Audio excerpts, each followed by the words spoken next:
चलत्कुण्डलं भ्रूसुनेत्रं विशालम्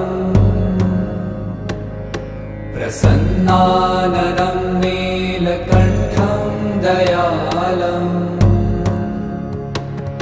मृगाधीशचर्माम्बरं मुण्डमालम् प्रियं शङ्करं सर्वनाथं भजामि।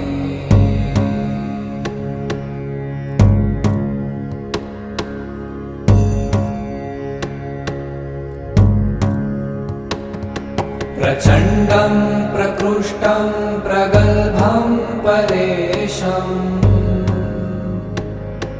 अखण्डम् अजं भानुकोटिप्रकाशम् त्रयशूलनिर्मूलनं